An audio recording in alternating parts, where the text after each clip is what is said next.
you might have what you call a slam book. A slam book in the sense that people, you tell your friends or your loved ones to write memories of you or whatever the reflection they have of you. And it is very nice to read these things after maybe 3-4 years or after even 10 years. എൻ്റെ pen പാൽ book ആയിരുന്നു അന്നത്തെ എൻ്റെ കയ്യിലുണ്ടായത്. Just recent ഒരു 30 വർഷത്തിന് ശേഷം ഞാൻ ഒന്ന് നോക്കിയിട്ട് I just saw the various comments given by my classmates and friends. So this is something which is very interesting. At colleges like ആണെങ്കിൽ you have what you call a guest book. Guest book ഇതേപോലെ ഓരോരുത്തർ വന്നിട്ട് they write their impression of what they have noted in that particular college. So this is something which is always there. Now the internet version of all this is called blog. Blog is a diary that is posted on the World Wide Web. Blog is slightly different. Baki ellathinum is you've got this sort of what you call a secretive aspect. Nobody else will see it unless you announce it or you show others. Whereas blogs, of course, you can keep blogs also private, but generally blogs are meant to be read by others. And the popularity of your blog depends on how much or how many people give you comments or likes or dislikes and things like that. And we are all nammalakku ee oru narcissistic society aanu ipo. We all love to see whether our post or our photos and all have likes or comments. Appo aa oru idu thaneyana in blogs. So this is just a brief description of what a blog is. And a blog is a journal that is frequently updated for view for the general public.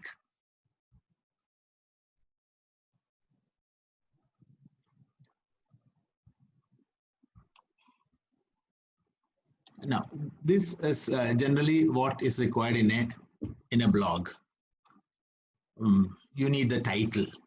Title eppozhum very important aanu. Newspaper like you can see this headlines or the main title. Then you also have the body, what you intend to write. And in a blog, you will also have what you call a permalink. A permalink is the URL or the unique resource locator, wherein by which you can click on that and copy the URL so that you can post it, you can forward it to others. Or if you have a blog that you want to read, you can copy it onto your browser and you can go ahead with reading it. Then there is also what you call the post date. Ennano idu post cheydirikkunnathu. Post date undu, ipo time koodi ullondu it's very easy to understand എത്ര പഴക്കമുണ്ട് ഈ blog, അല്ലെങ്കിൽ എത്ര relevant ആണ്, അല്ലെങ്കിൽ എത്ര പുതിയതാണെന്നുള്ളത് you will understand through that. ഈ ബ്ലോഗില് additionally there are other things that you can do. ഒന്ന്, you can allow others to comment. Comment ചിലപ്പോ നല്ലതായിരിക്കും, ചിലപ്പോ ചീത്തയായിരിക്കും. So you can, you being the moderator, you can decide whether you want to post only the good comments or you want to post all the comments. Then you also have what you call categories. Sub-classifications illonde, you can give tags to your blog. For example, you can say either this blog is about travel. This, if you're a biker, then this blog is for travel enthusiasts, അല്ലെങ്കിൽ specifically for bullet enthusiasts, bullet bike അല്ലെങ്കിൽ കുറച്ചും കൂടി വില കൂടിയ bike ഒക്കെ ആണെങ്കിൽ you have separate groups. For example, Harley ഡേവിഡ്സന്റെ ഒരു ഗ്രൂപ്പിന്റെ പേര് ഹോഗ് എന്ന, ഹാർലി ഓണേഴ്സ് ഗ്രൂപ്പ്. അപ്പൊ ഇവരെല്ലാ ഞായറാഴ്ചയും രാവിലെ, ഇപ്പൊ കോഴിക്കോടാണെങ്കിൽ അവർ കോഴിക്കോട് ഒരു പർട്ടിക്കുലർ സ്ഥലത്ത് എത്തിയിട്ട് ഗ്രൂപ്പ് ടുഗെദർ, എന്നിട്ട് ഏകദേശം ഒരു 8 മണിക്ക് എല്ലാവരും കൂടി വന്നിട്ട് they go for a ride. ഇപ്പോ ഈ കാലത്ത് മാത്രം പറ്റില്ല എന്നേ ഉള്ളൂ, but this used to be a fashion. Harley owners group, അതേപോലെ വോൾവോ കാറുള്ള Volvo's car group.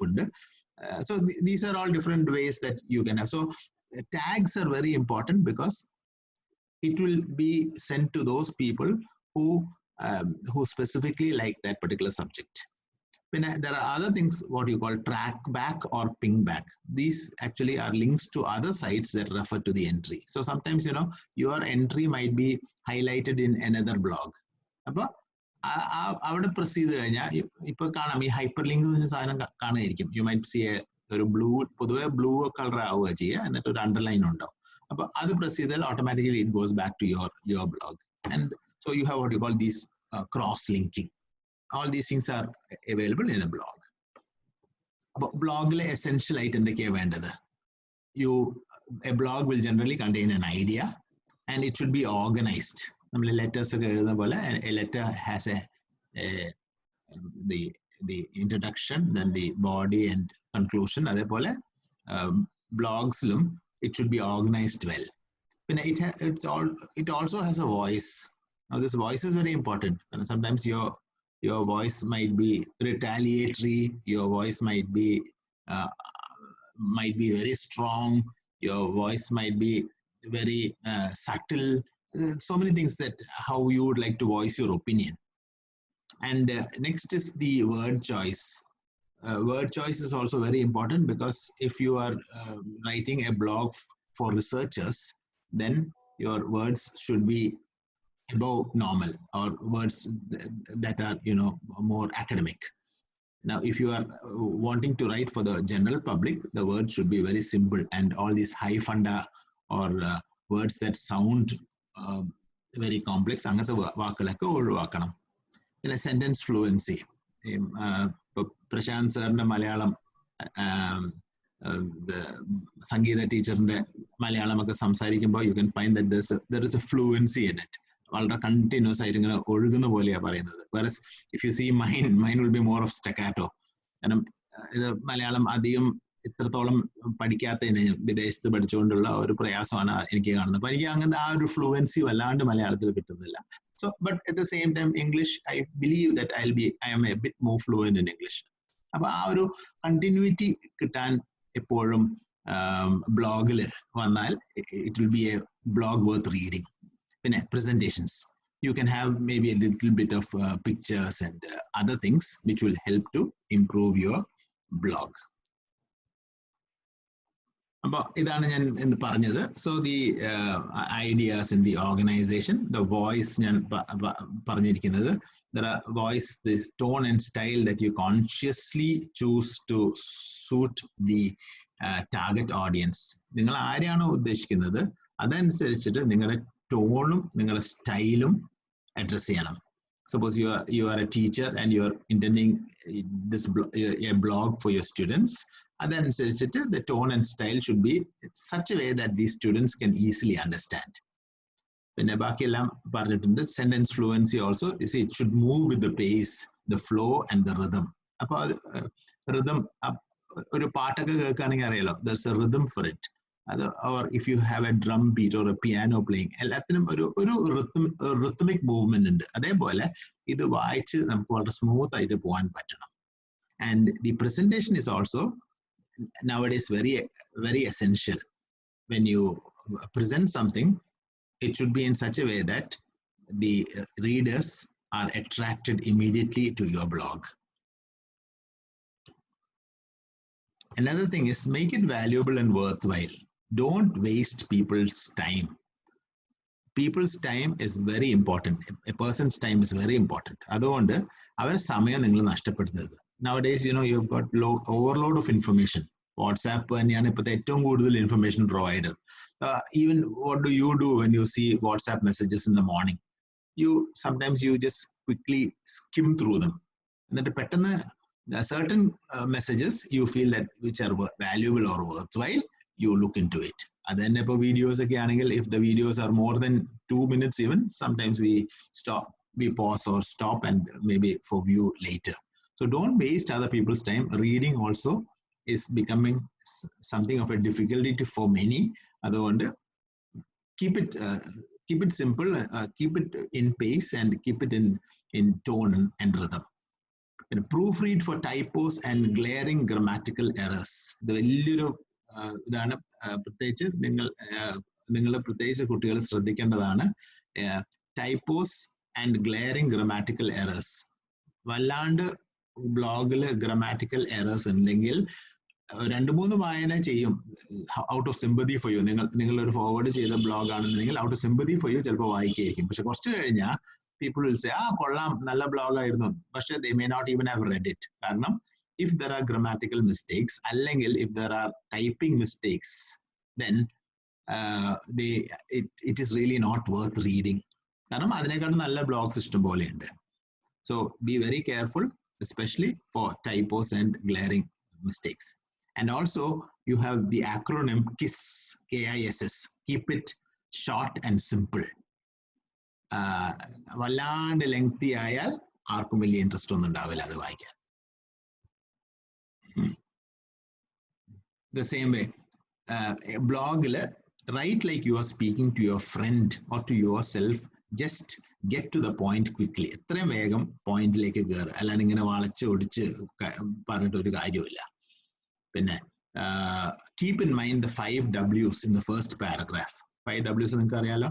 who, what, why, when and where. ഇത് ക്വസ്റ്റ്യൻ നമ്മുടെ ജേർണലിസ്റ്റിന് സാധാരണ ചോദിക്കുന്ന 5 W's and 1 H എന്നാണ് അവർക്കുള്ളത്. അപ്പൊ അതേപോലെ you need to keep this in mind, and based on this you need to arrange your blog. Then publish short posts more frequently than publishing lengthy articles every few weeks. ഇടയ്ക്കിടയ്ക്ക് ചെറിയ post ചെയ്യുക, അല്ലാണ്ട് വലിയൊരു lengthy article ഓരോ ആഴ്ചയിലോ അല്ലെങ്കിൽ 2 ആഴ്ച കൂടുമ്പോൾ ഒരു ലെങ്തി ആർട്ടിക്കിൾ പോസ്റ്റ് ചെയ്യുന്നതിനേക്കാളും നല്ലത് ചെറിയ ഷോർട്ട് പോസ്റ്റ് ഇടുന്നതാണ്. And links, once you start making your blog, once you link it to other sites, or as you start forwarding, people start looking upon your blog as something very important. Thus your blog builds credibility. ആ blog വായിച്ചാൽ മതി, അത് കുറെ information കിട്ടും. So this is generally what is required for a blog. ബ്ലോഗിന് followers കൂടുതൽ ഉണ്ടാവാൻ തുടങ്ങി കഴിഞ്ഞാൽ you know that your blog is being read by a lot of people. And always use keywords. Keywords വളരെ important ആണ് എല്ലാത്തിലും. So you need to know how to improve your keywords. യൂട്യൂബിലാണെന്നുണ്ടെങ്കിലും ഒക്കെ keywords വെച്ചിട്ടാണ് ഈ വെബ് ക്രോളേഴ്സ് അല്ലെങ്കിൽ web spiders check ചെയ്തിട്ട് എടുത്തുകൊണ്ടിരുന്നത്. So for example, suppose English skills 1 നിങ്ങളൊന്ന് സെർച്ച് ബട്ടൺ ബാറിൽ പെട്ട് കഴിഞ്ഞാൽ, പണ്ട് എനിക്ക് ഓർമ്മയുണ്ട് തുടക്കത്തിൽ ഇംഗ്ലീഷ് സ്കിൽസ് 1 എന്നുള്ളത് കണ്ടുപിടിക്കാൻ കുറെ പേർക്ക് പ്രയാസം ഉണ്ടായിരുന്നു. Because there were others websites and keywords similar to this. പക്ഷെ ഇപ്പോ 1.5 മില്യൺ ഹിറ്റ് ആയതോടുകൂടെ ഇംഗ്ലീഷ് എന്ന് പറയുമ്പോഴത്തേക്കും കുറെ വാക്കുകളുണ്ട്. സ്കിൽ SK എന്നടിക്കുമ്പോഴത്തേക്കും our ranking becomes number 1, basically because our keywords are very precise. And Prashant was talking about turmeric എന്നൊക്കെ പഠിച്ചു കഴിഞ്ഞാൽ നേരെ ഫസ്റ്റ് ചോയ്സ് റെഫറൻസ് വരുന്നത് ഇപ്പോൾ ഇംഗ്ലീഷ് സ്കിൽസ് 1 ആണ്. So that way it's very important to build your keywords so that the crawlers and the spiders of the internet would be able to search for your blog. പറഞ്ഞ പോലെ തന്നെ short sentences, only one concept per sentence. വല്ലാണ്ട് ആൾക്കാരെ ചിന്തിപ്പിക്കാൻ blog എഴുതാം. if it is a blog, maybe a political blog for specifically for those people. പക്ഷെ അല്ലെങ്കിൽ keep your sentences very short. And വല്ലാണ്ട് ഈ ഡബിൾ സ്പീക്ക് അല്ലെങ്കിൽ ജാഗൺ വെക്കരുത്. കാരണം certain jargon might be relevant only in certain places.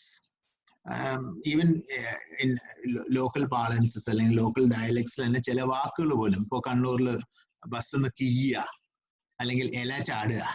Now these are certain words which may not be used in maybe down south, Trivandrum ഭാഗത്ത് ഇല ചാടുക എന്ന് പറഞ്ഞ ആൾക്കാർ ചോദിക്കും ഇത് എന്തത് ചാടാണ്, ഇല എങ്ങനെ ചാടുക? So many things that are what we say or what you can call as double speak. ചില വാക്കുകൾ, certain things which they may not understand, അങ്ങനത്തെ ഒക്കെ കഴിയുന്നതും ഒഴിവാക്കുക, so that you will not confuse the reader. I'm going to give you one example. ഇതിൽ ഒരു example നമ്മുടെ സാധാരണയുള്ള തട്ടുകടയാണ്. If you look into that the paragraph, you can see how it is organized. The ideas are organized. എന്നിട്ട് അതിലൊരു അതിന്റെ voice എങ്ങനെയാണെന്ന്, അതിന്റെ word choice എങ്ങനെയാണ്, sentence fluency and the presentation. അത് we will look into that blog. ഇത് നിങ്ങളുടെ text ബുക്കിലുണ്ട്. Text ബുക്കിൽ നിന്ന് അതിന്റെ ഒരു എക്സ്ട്രാക്ട് ആണ് എടുത്തിരിക്കുന്നത്. ടെക്സ്റ്റ് ബുക്കിൽ ഈ ഇതില്ല എന്ന് മാത്രം, പിക്ചർ ഇല്ല എന്ന് മാത്രമേ ഉള്ളൂ. You can just see the picture എന്നിട്ട് ആദ്യത്തെ ഒരു ഒറ്റ ലൈൻ വായിച്ചു നോക്കൂ. If you travel across Kerala, especially in the nights, you will see roadside eateries. അപ്പൊ തന്നെ നിങ്ങളുടെ മനസ്സിൽ തട്ടുകടയുടെ ഒരു ഇമേജ് വന്നിട്ടുണ്ടാവും. These eateries are called തട്ടുകട. These shops serve mouth-watering food. They will be very brightly lit and a lavish spread will be available. തട്ടുകട നിങ്ങൾക്ക് ഇപ്പോൾ നിങ്ങളുടെ മനസ്സിലുണ്ടാവും, and you will be thinking about steaming doshas and all those things. ഞാൻ നോമ്പ് എടുക്കുന്ന ആൾക്കാർക്ക് ഒരു I beg pardon of you all. And ഇതിന്റെ ഏറ്റവും തമാശ ഇതാണ്, towards the end of the sentence. Another interesting thing is that these shops come alive only in the evening. In the mornings, they easily camouflage in the background of a bus stop or a tree's side. വൈകുന്നേരം ആകുമ്പോഴത്തേക്കും എന്താ, രാവിലെ ആകുമ്പോഴത്തേക്കും you must see bus സ്റ്റോപ്പിന്റെ തൊട്ടടുത്തൊക്കെ ഇങ്ങനെ ഇതേ തട്ടുകട which was very active at night. അപ്പൊ അങ്ങനെ തന്നെ സൈലന്റ് ആയിട്ട് ഒരു ബസ് സ്റ്റോപ്പിന്റെ സൈഡിലോ അല്ലെങ്കിൽ എവിടെയെങ്കിലും അങ്ങനെ സൈഡിൽ പാർക്ക് ചെയ്ത് വെച്ചിരിക്കുക. അപ്പൊ ഇത് ഓഫ്കോഴ്സ് ഇപ്പൊ ഒരു 1.5-2 മാസമായിട്ട് തട്ടുകടകളൊന്നും ഇല്ല. അപ്പൊ but still many of you will know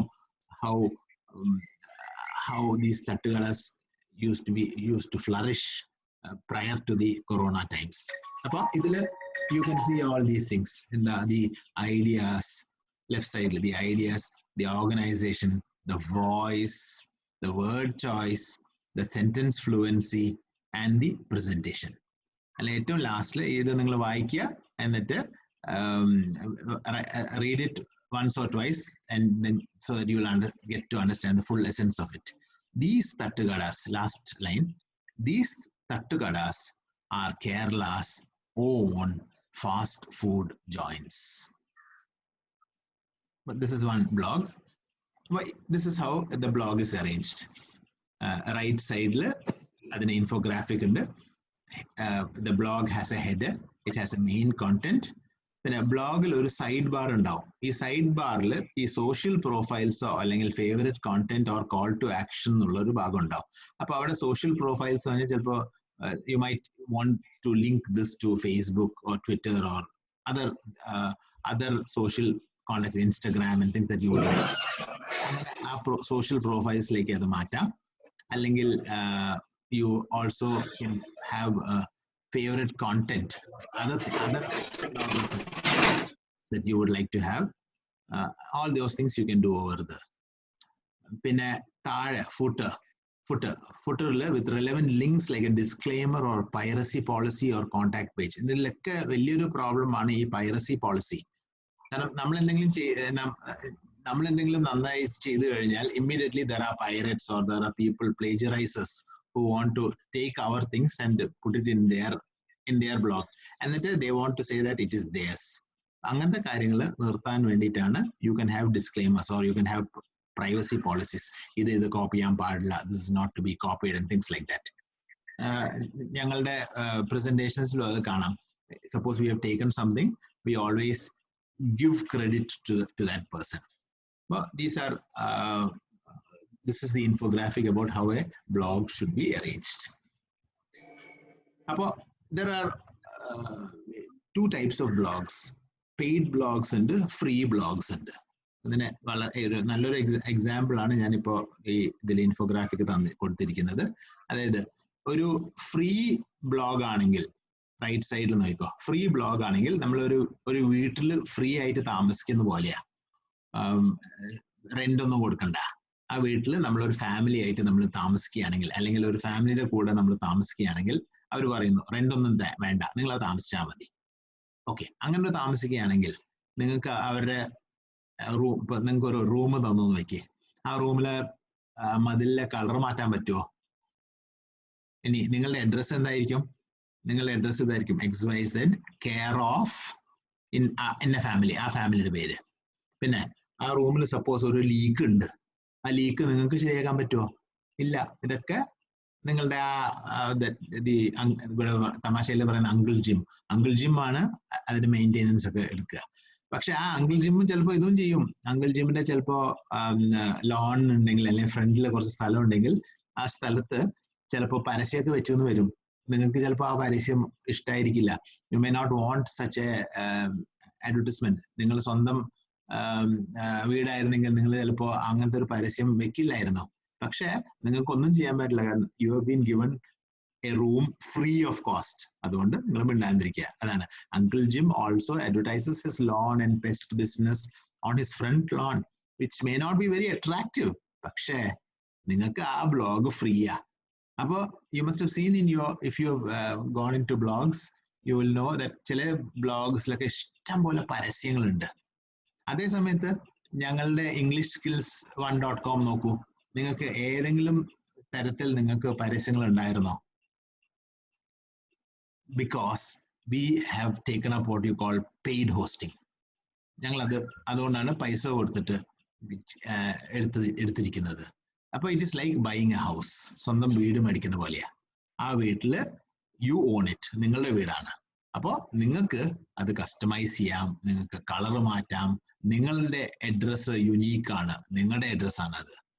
and നിങ്ങൾ തന്നെ മെയിൻ്റെനൻസും ചെയ്യണം അവിടെ. അതുകൊണ്ട് നിങ്ങൾക്ക് അഡ്വർടൈസ്മെന്റ്സ് വേണ്ട എങ്കിൽ അഡ്വർടൈസ്മെന്റ്സ് വെക്കണ്ട, കാരണം അത് നിങ്ങളുടെ വീടാണ്.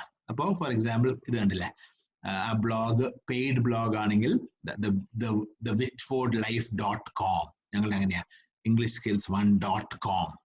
അപ്പോൾ it is a URL that we have bought.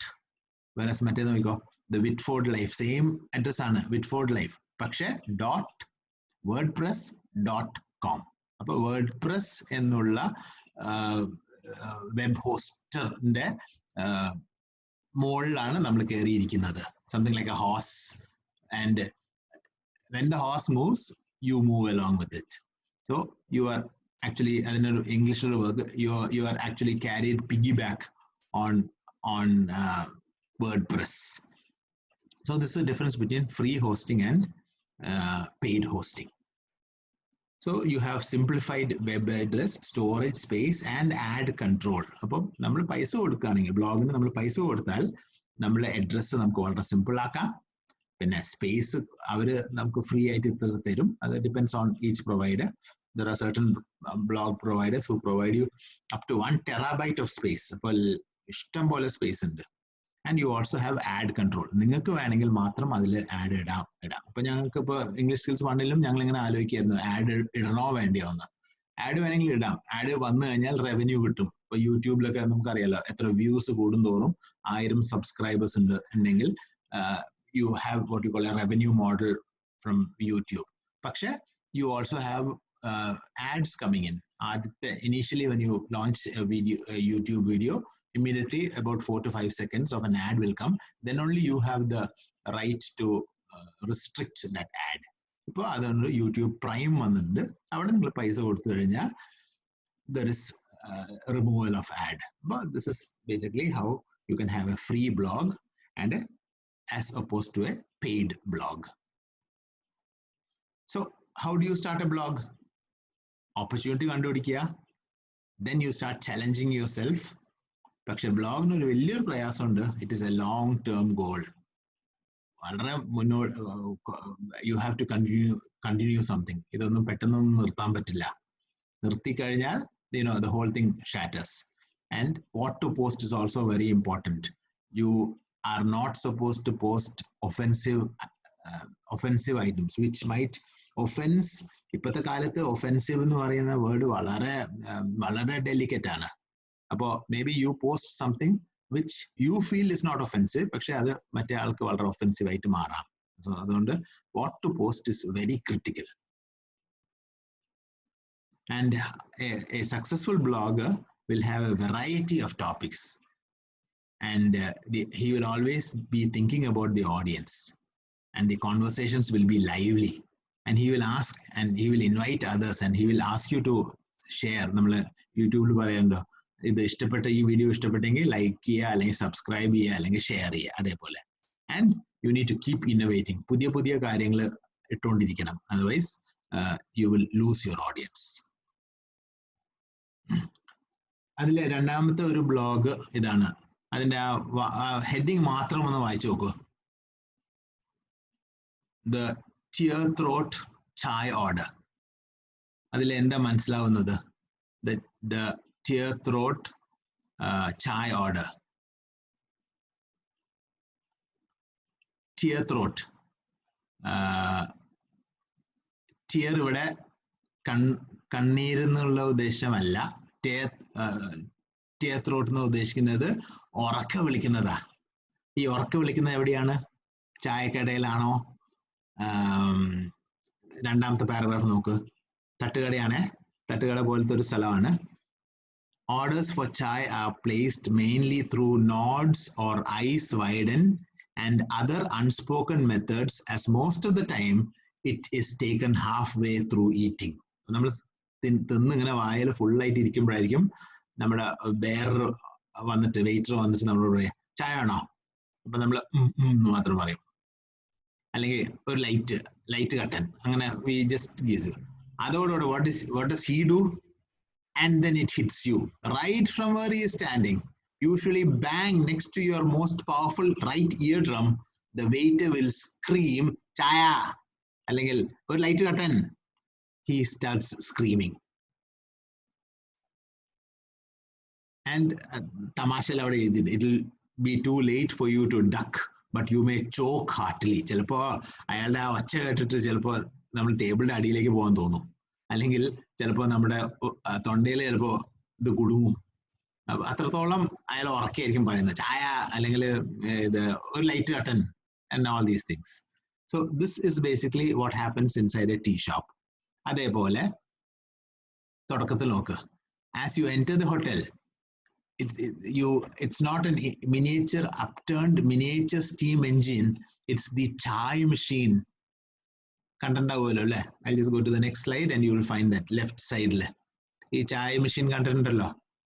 It's also called a samovar. അപ്പൊ ഇതിനെ പറ്റി നോക്കൂ. It boils, it also makes coffee. അത് എന്തൊരു versatile മെഷീനാണ് നോക്കൂ.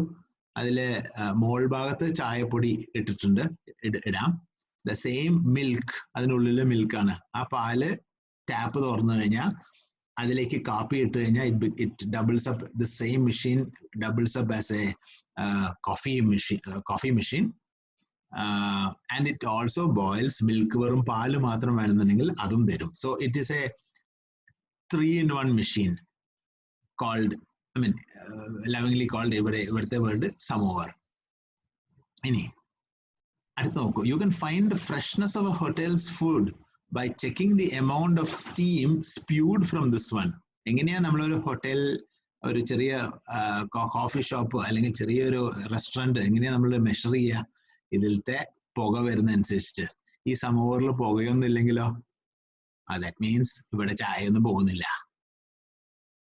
അതേ സമയത്ത് നല്ലവണ്ണം അതിൽ നിന്ന് ഇങ്ങനെ സ്റ്റീം വരുന്നുണ്ടെങ്കിലോ, ഈ ചായക്കട വളരെ ആക്റ്റീവാണ്.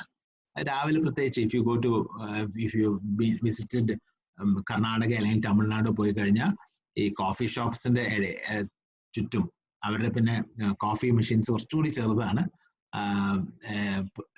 You have the coffee percolator.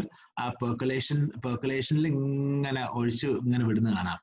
And there is maybe about 10 people at any given moment around that coffee shop. അതേപോലെ കേരളത്തിൽ എത്തുമ്പോൾ ചായയാണ് കൂടുതൽ. രാവിലെയും ഇതേപോലെ ന്യൂസ്, പണ്ടത്തെ ഒരു കാലം ഒരു 10 വർഷം മുമ്പാണെന്നുണ്ടെങ്കിൽ ആൾക്കാർ അവിടെ ഒരു ന്യൂസ് പേപ്പർ ഉണ്ടാവും ഫ്രീ ആയിട്ട് കൊടുക്കുന്നത്. ആ ന്യൂസ് പേപ്പർ അവിടെ ഉണ്ടാവും.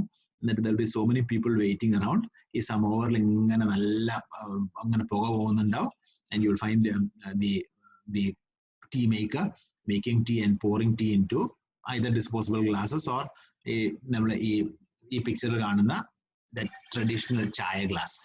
So this is a common sight. എന്നിട്ട് അവിടെ ഒരു ഗ്ലാസ് വിൻഡോ ഉണ്ടാവും. ആ ഗ്ലാസ് വിൻഡോന്റെ പുറകിൽ they'll have maybe steaming idlis or whatever is they've just made, അല്ലെങ്കിൽ വട, and those things would be served with your ടിഷ്യൂന് പണ്ടത്തെ ആണെങ്കിൽ ന്യൂസ് പേപ്പർ ആയിരിക്കും കൂടെ ഉണ്ടാവും. അപ്പൊ ഇത് ഒരു so you can find the freshness of a hotel's food. അപ്പൊ എങ്ങനെയാ നിങ്ങൾ ഇത് അറിയാം how fresh that restaurant or hotel is?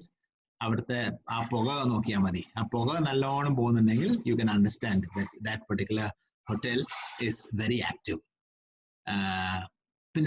But I love to get into hotels where this one's chugging steam like an angry Thomas. അപ്പൊ ഈ Thomas എന്നുള്ളത് ഇവിടുത്തെ concept ഇല്ല, പക്ഷെ തോമസ് ദ ടാങ്ക് എഞ്ചിൻ എന്ന് റൈറ്റ് സൈഡിലെ പിക്ചറിൽ കാണാം. അപ്പൊ ഇതൊരു കുട്ടികളുടെ ഒരു ഫാന്റസിയാണ്. പണ്ടത്തെ സ്റ്റീം എഞ്ചിനാണ്. നിങ്ങൾ ആരും സ്റ്റീം എഞ്ചിൻ കണ്ടിട്ടുണ്ടാവില്ല. സ്റ്റീം എഞ്ചിൻ പിക്ചേഴ്സിൽ മാത്രമേ കണ്ടിട്ടുണ്ടാവുള്ളൂ. ഞങ്ങളുടെ കാലത്ത് ഞങ്ങൾ ചെറുപ്പത്തിലായിരുന്നപ്പോ, ഇപ്പൊ എനിക്കിപ്പോഴും ഒരു ഓർമ്മയുണ്ട്, ഞാൻ കോഴിക്കോട് നിന്ന് ചെന്നൈ വരെ പോയതാ. അപ്പൊ അന്ന് ഇവിടുന്ന് മദ്രാസ് മെയിലില് ട്രെയിനിൽ കയറണമെങ്കിൽ 2 മണി ഉച്ചയ്ക്കാണ് കയറേണ്ടത്. ഇന്നലെ പിറ്റത്തെ ദിവസം രാവിലെ, ഇപ്പം എത്തുന്നത് കറക്റ്റ് ടൈം രാവിലെ. ഇപ്പോ 6 മണിക്ക് എത്തുന്നുണ്ട്, പണ്ട് 7 മണിക്ക് എത്തുള്ളൂ. അപ്പൊ 2 മണിക്ക് ഇവിടുന്ന് കയറി കഴിഞ്ഞാൽ സ്റ്റീം എഞ്ചിനിലാണ് കയറുന്നത്. സ്റ്റീം എഞ്ചിനിൽ സാധാരണ രീതിയിൽ 12-13 കോച്ചസ് ഉണ്ടാവുള്ളൂ. ഈ കോച്ചസിൽ നമുക്ക് അന്ന് സ്ലീപ്പർ ഒക്കെ ഉണ്ട്. സ്ലീപ്പർ AC കോച്ചസ് വളരെ കുറവാണ്. ഫസ്റ്റ് ക്ലാസ് ആയിരുന്നു അന്നത്തെ ട്രെയിനില്. അപ്പോ ഈ സ്ലീപ്പർ കോച്ചിൽ കയറി കഴിഞ്ഞാൽ ഇതിന് രസം അതല്ല, രാത്രി ഇപ്പൊ നമ്മുടെ ഈ പാസഞ്ചർ ട്രെയിൻസിലെ ഷട്ടറൊക്കെ നമുക്ക് അറിയാലോ. അതൊക്കെ നമ്മൾ രാത്രി ആകുമ്പോൾ when the train starts going very fast, ഷട്ടറൊക്കെ ഇട്ട് we try to be as secure as possible. രാവിലെ ചെന്നൈ എത്തിക്കഴിഞ്ഞിട്ട് നമ്മുടെ മുഖം ഒന്ന് വെറുതെ ഒന്ന് തൊട്ട് കഴിഞ്ഞാൽ you will find ലൈറ്റ് ആയിട്ട് കരി ഉണ്ടാവും. മിററിൽ പോയിട്ട് if you let's say draw a line on your face, you will find a bi-color, ഒരു ഡബിൾ കളർ കാണാം. കാരണം അത്രത്തോളം ഈ സ്റ്റീം കാരണം, ഈ കൽക്കരി ആണല്ലോ, അപ്പൊ കൽക്കരിയിൽ നിന്ന് ചെറിയ കോൾ ഷാർഡ്സ് വന്നിട്ടുണ്ടാവും. And it will be it might give you a sort of a thin veil, ഒരു ചെറിയൊരു മാസ്ക് പോലെ നിങ്ങളുടെ മുഖം വെച്ചിട്ടുണ്ടാവും. And invariably you will have to change your shirt or shirt because there will be a light strand of, അതും ഞാൻ പറയുന്നത് ഇത് സ്ലീപ്പർ കമ്പാർട്ട്മെന്റ്സിലാ.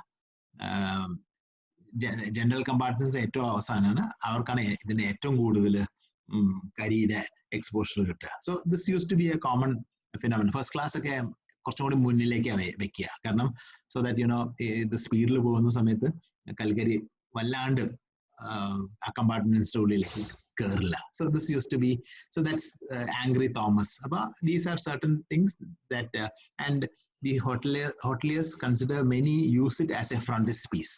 ഫ്രണ്ടിസ്പീസിന് ഏറ്റവും ഫ്രണ്ടില് മിക്ക സ്ഥലങ്ങളിലും ഹോട്ടൽസിൽ ഫ്രണ്ടിലാണ് വെക്കുക. ഇപ്പൊ അത് ചെറുതായിട്ട് മാറിയിട്ടുണ്ട്. ഇപ്പൊ KR ബേക്കറിയിലൊക്കെ ആണെങ്കിൽ ഇപ്പൊ സമോവർ എന്ന് പറഞ്ഞ സാധനം തന്നെയല്ലേ, അവർക്കൊരു വലിയൊരു വട്ടത്തിലാണ് അവര് പാല് ഇങ്ങനെ തിളപ്പിക്കുന്നത്. Different. And if you go to the modern cafe, അവര് നല്ല എന്താണ് മറ്റേ ക്രിസ്റ്റൽ ടീപോട്ട്സിൽ വെച്ചിട്ടാണ് അവരെ ചായ.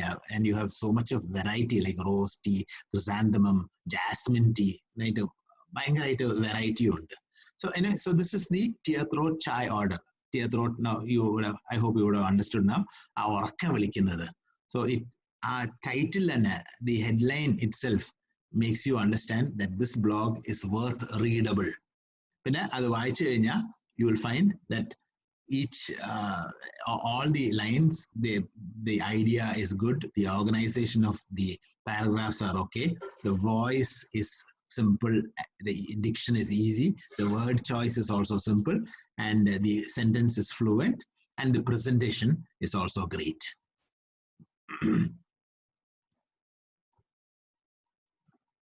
അപ്പോൾ നമ്മുടെ ഇത് കണ്ടു. സോ ഈ തട്ടുകടയുടെയും നിങ്ങളുടെ ഇതിലുണ്ട്, ബ്ലോഗിലുണ്ട്, നിങ്ങളുടെ ടെക്സ്റ്റ് ബുക്കിലുണ്ട്, പേജ് 154. അതൊന്ന് വായിക്കുക, and you will find it very interesting. ഒരു ബ്ലോഗും കൂടി എനിക്ക് ഇഷ്ടമുള്ള ഒരു ബ്ലോഗ് ദിസ് ബ്ലോഗ്. വയനാടുകാർക്ക് ഇത് വളരെ ഫെമിലിയർ ആയിരിക്കും. പിക്ചറിൽ, നടുവിലത്തെ പിക്ചറിൽ അറിയാം, ദ ചെയിൻ ട്രീ, ചങ്ങലമരം. റൈറ്റ് സൈഡിലെ പിക്ചറും അത് തന്നെയാണ്, ചങ്ങലമരത്തിന്റെ ഒരു ക്ലോസപ്പ് ആണ്. ഈ ചങ്ങലമരം നിങ്ങൾക്ക് വയനാട്ടുകാർക്ക് നല്ലവണ്ണം അറിയാം. അതിലെ പോകുന്ന സമയത്ത് when you just enter Wayanad, സുബിനൊക്കെ ഓൾമോസ്റ്റ് എല്ലാ മാസമെങ്കിലും കാണുന്ന ഒരു സ്ഥലമാണ്. So as you enter, you finish the hairpin bends, and as you enter Wayanad district, left side you can see this chain tree, and there is a legend attached to it. അപ്പോൾ ആ legend അതിൽ നിന്ന് വായിക്കാവുന്നതാണ്. I'm not going in to detail. So this is one blog which I really liked. അപ്പോൾ അതിൻ്റെ date നോക്കൂ, താഴെ date കണ്ടാൽ അറിയാം. So this blog post was written in 2012 April. അപ്പോൾ ഇപ്പോൾ 8 വർഷമായി. ഞാൻ ആക്സസ് ചെയ്തത് ഇത് 27 ഏപ്രിലാണ്, കഴിഞ്ഞ ഫ്രീ ക്ലാസ്സിൽ വേണ്ടിയിട്ട് April. So you can see this blog is 8 years old, and still certain articles, you know, leave an impression in the mind. And especially I always used to wonder about how legend in Betty, how the British was very cruel in killing the guide, because the local youth knew how to reach Wayanad in a much shorter way. വയനാട്ടുകാർക്ക് നല്ലോണം അറിയാം, കുറുക്കു വഴികൾ അറിയാം. So and the cruelty of the Britishers of those days. അപ്പോൾ ആ കാര്യങ്ങളൊക്കെയാണ് ഈ ബ്ലോഗിൽ പറയുന്നത്.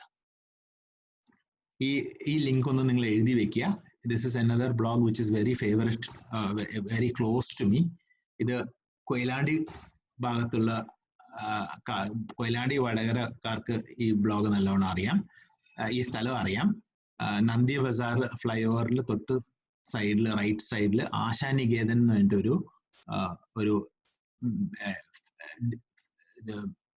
Challenged home ഉണ്ട്. അപ്പൊ അവരെ അതിലെ ഇൻമേറ്റ്സിനെ കാണുന്നത്, അപ്പൊ അവരെ അസിസ്റ്റ് ചെയ്യുന്ന കെയർ ഗീവേഴ്സിനെയും കാണാം. ഇവരെ മുഖത്തുള്ള സന്തോഷവും ആ ബ്ലോഗ് ഇതൊന്ന് വായിച്ചു നോക്ക്. അതിലെ അവരുടെ ആക്ടിവിറ്റീസ്, ഇപ്പൊ പ്രത്യേകിച്ച് കോവിഡ് കാലത്ത് അവരെന്തൊക്കെയാ ചെയ്യുന്നതെന്നുള്ള ആക്ടിവിറ്റീസ് ഒക്കെ അതിൽ കാണാം. So each blog should be lively, it should be factual. കാര്യം ഉണ്ടാവണം അതിൽ, കള്ളത്തരം ഉണ്ടാവാൻ പാടില്ല. It should be tight, it should be clear and short, and it should also be search engine optimized. അപ്പോൾ ആശാനികേതൻ നന്ദി നടിക്കുമ്പോഴത്തേക്കും it should be able to come. അപ്പോൾ ഞങ്ങളുടെയൊക്കെ ഇംഗ്ലീഷ് SK നടിക്കുമ്പോഴത്തേക്കും ഇപ്പോൾ ഇംഗ്ലീഷ് സ്കിൽസ് വരുന്നുണ്ട്. That is because our page rating has gone very high now. ഇതിലൊന്നും അത്ര ആയിട്ടില്ല, but that is how you make your page rating high, basically by introducing keywords. And so that's the end of blogs. Please definitely look into blogs. Thank you, and over to you, Prashant. Yeah. Good morning. It was a very colorful, as usual, presentation by Dr. Premanand. Premanand is a particular eye for picturesque details. So I just would like to add along with this that this is a area where you can expect 3 kinds of questions. I mean, all the 3 format. That is, your short answer can be and paragraph as well as an essay. And my idea is that, see, very often you can get a paragraph question very often. but it can also be asked for a essay question. So what I suggest is that since there are some of the blogs given, you read a few blogs of your choice. See, if you are interested in sports, read sports blog. If you are interested in travel, read travel blogs. If you are interested in literature, read literature review kind of a blog. So blogs are available in plenty. So have an idea, focus on blog. So in case if you are asked to write a essay question, you can easily write an essay from your own reading of the text. I mean, the blog in the website. So I would like those students who are actually preparing an essay from this area, they have to read a few blogs, including those cited by or maybe explained by Dr. Premanand. And as you understand, the key points to highlight in your answer is that a blog should primarily be readable, right? You cannot use difficult words. Sasi തരൂരിന്റെ മാതിരിയുള്ള language ഒന്നും ഉപയോഗിച്ചാൽ ചിലപ്പോൾ നിങ്ങളുടെ അത് വായിക്കുന്ന ഒരു വിഭാഗം ഉണ്ടാവുമായിരിക്കും, പക്ഷെ പോപ്പുലർ ആവില്ല. You need to be popular, you have to use ഇപ്പോൾ കൊളോക്കിയൽ ലാംഗ്വേജ് ഉപയോഗിക്കണം. ഈ ഫോർമൽ റൈറ്റിംഗ് വേണമെന്നില്ല, കൊളോക്കിയൽ ആയിട്ടുള്ള ലാംഗ്വേജസ് ഉപയോഗിക്കുക. അങ്ങനെ ബ്ലോഗിന് ഒരുപാട് പ്രത്യേകതകളുണ്ട്. ഇപ്പോഴത്തെ ഒരു വലിയ ഒരുപക്ഷെ സാധാരണ നമ്മളിപ്പോൾ പണ്ടൊക്കെ എഴുത്തുകാർ എന്ന് പറയുന്ന ഒരു വലിയ ഒരു സെലിബ്രിറ്റി വിഭാഗമുണ്ട്. അപ്പൊ നമുക്കൊന്നും ഒരിക്കലും അങ്ങനെ ഒരു എഴുത്തുകാരൊന്നും ആവാൻ പറ്റില്ല. പക്ഷേ ഈ ബ്ലോഗും ഇന്റർനെറ്റും ഒക്കെ വന്നതോടുകൂടി തന്നെ നമ്മളെ പോലത്തെ ആൾക്കാർക്കും എഴുത്തുകാരാവാൻ പറ്റും. ടിയും മറ്റേ മുകുന്ദനൊന്നും ആയിട്ടില്ലെങ്കിൽ നമുക്ക് നമ്മളെ ചെറിയ ചെറിയ അനുഭവങ്ങൾ ഷെയർ ചെയ്യാം, നമ്മളുടെ day to day activities share ചെയ്യാം. ഒരു പക്ഷേ ഒരു ടീച്ചറൊക്കെ ഒരു കോളേജിൽ നടക്കുന്ന ആക്ടിവിറ്റി, ഒരു ദിവസം നടക്കുന്ന ആക്ടിവിറ്റി അല്ലെ 2 ദിവസം നടക്കുന്ന ആക്ടിവിറ്റി സമ്മപ്പ് ചെയ്ത് കഴിഞ്ഞാൽ തന്നെ നിങ്ങൾ ബ്ലോഗോ അല്ലെ ഞാൻ ബ്ലോഗ് എഴുതുമ്പോൾ വളരെ സക്സസ്ഫുൾ ആവും. കാരണം ആൾക്കാർക്കൊക്കെ വായിക്കാൻ ഇഷ്ടമുള്ള രീതിയിൽ നമ്മൾ എഴുതിയാൽ മതി. അപ്പോൾ ബ്ലോഗിന്റെ ഒരു വലിയ കാലഘട്ടത്തിലൂടെയാണ് നമ്മൾ കടന്നു പോകുന്നത്. അപ്പോൾ റൈറ്റിംഗ് ബ്ലോഗ് എന്നുള്ളത് എസ്സേ വരെ ചോദിക്കാൻ സാധ്യതയുള്ള ഒരു ഏരിയ ആണ്. അതുകൊണ്ട് തന്നെ ഇതിനും വളരെ ഇമ്പോർട്ടന്റ് ഏരിയ എന്ന് മാർക്ക് ചെയ്യുക. ഡെഫിനറ്റ് ആയിട്ട് ഒരു ക്വസ്റ്റ്യൻ ചോദിക്കും. അത് ഏത് കാറ്റഗറി നമുക്ക് പറയാൻ പറ്റിയില്ലെങ്കിലും there will be definitely a question on blog. So my request to all the students is to read a few blogs, at least ഒരു 4-5 ഉണ്ടെങ്കിൽ വായിക്കുക. So you have A first hand idea, നിങ്ങൾക്ക് നേരെ മനസ്സിലാവും എന്താണുള്ളത്. അതിലെ പ്രത്യേകതകൾ, നിങ്ങൾക്ക് തോന്നിയിട്ടുള്ള പ്രത്യേകതകളൊക്കെ എഴുതുക.